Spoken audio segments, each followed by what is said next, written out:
Kia ora koutou. Well, she's a beauty. Te matatau o te reo. I was trying to keep these videos to 5 minutes, but it is what it is. Get stuck in whānau. You'll walk away from this with te matatau o te reo.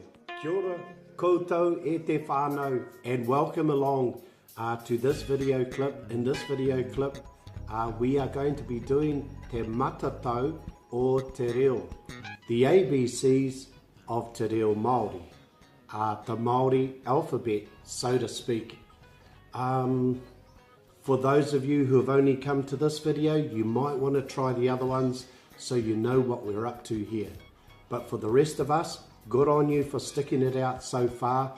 Join me now. We are going to focus on the sounds, the 3 sounds. So just recapping the 3 sounds, the oro puare, the open sounds. Remember, your mouth will be open. Ah, e, e. You need to formulate your sounds and your mouth around those sounds so you can be clear. Let's just do this once. The oro kati whānau, there'll be a closed sound. H, k, m, n, p. Ka pai? And the blends are exactly that whānau. They are a blend of 2 of the oro puare, or 2 of the vowels. A, e, a, e. I also encourage you all to use your little booklets here. There are 5 oro puare. This will help you remember where they are. A, e, I, o, u. I'm not doing it for my benefit. This is to help you. And these will help you remember. There are 5. There are 10 oro kati. H, k, m, n, p. R, t, w, n, f. Ka pai, and so on and so forth. And I won't tell you, but there are 20 oro rua. But that's why you need to use your hands, and they will derive from where you started. What this is about, this is the tactile learning. This is the vibration, the sensation, and the audible sound. And that's all part of the learning. Anyway, whānau, we're going to rock it out now. It might take a little while, but let's break down the 3 sounds. I will do it once. You guys respond. And let's go. And I'm going to keep it I roto i te reo Māori. So take a breath. Whakangā, whakaha. Take a breath. Whakangā, whakaha. Ka pai. Here we go. Te matatau o te reo.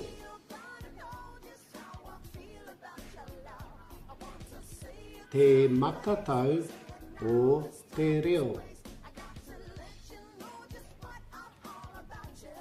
Oro puare. Oro puare. Ara. A. E. I. O. U. Tātou. Oro puare. Ara.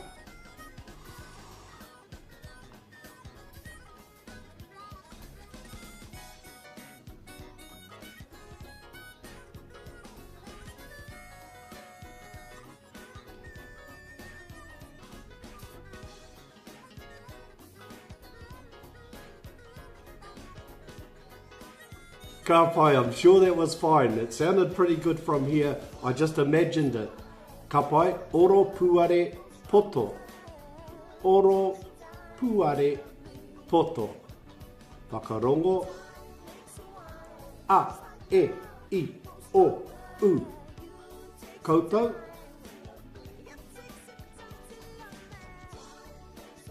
Ka pai, anō, could have been a fluke.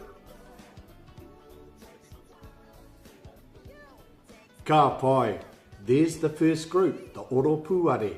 Ka pai koutou. Ka pai koutou, a quick drink break, but here we go. Back into it now with the oro kati, the closed sounds. Don't forget, they all come from, you need to breathe. It comes from in here, your ha. Ka pai, so you need some ha, so it's not just coming from a closed space, expel all your breath on it. Here we go. Oro kati, ara, p.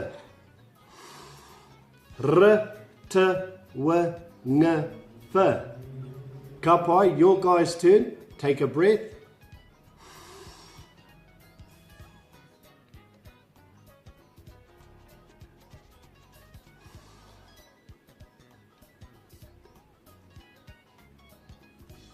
Ka pai, that didn't hurt at all, did it? Let's try it one more time together, all together. Oro kati, ara,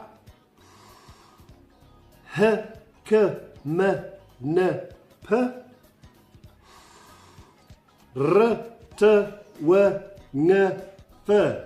Ka pai koutou, that's round 2 of 3, and we're still in the game. Awesome. Ka mau te wehi, let's have a little break. Tino pai koutou, we're on to the third of the 3 sounds, the oro, ke, ororua, the blends and diphthongs. And remember whānau, that's what we're doing, blending them together. We're going to rock it out because these take a little while, so here we go. Oro, ke, ororua, ara, ae, ai, ao, au. Koutou.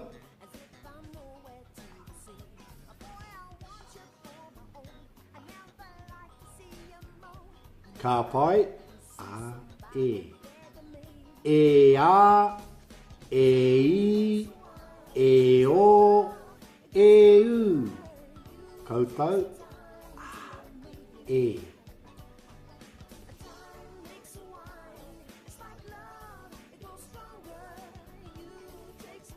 Ka pai, a, e, i. I a, i e, i o, i u. Koutou, a, e, i.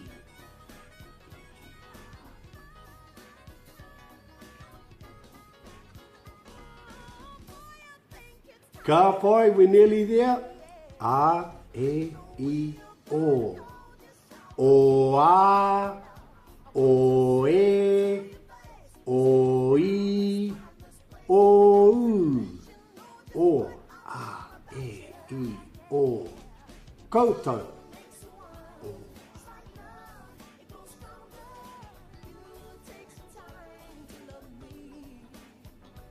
Ka pai, home straight. A, e, i, o, u. U a, u e, u i, u o. Koutou, a, e, i, o, u.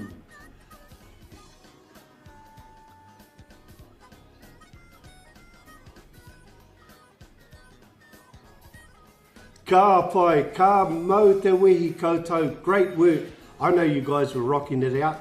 You can watch this video a couple of times and go over it, but you'll get the gist. And if it was a bit much for you, go back and watch the earlier ones where it was more broken down from the oro puare, the oro kati, the oro ke, and then there we put it all together. In the next video, we're going to string it all together, get our piano hands on, get our sounds on, and we're going to sing the waiata, the consolidation waiata that tidies all this up. And it's a waiata kinaki to support all the work and to consolidate those sounds. I think that's enough for a mellow puff, and I'll ka kite a pōpō. Hei ko nei rā.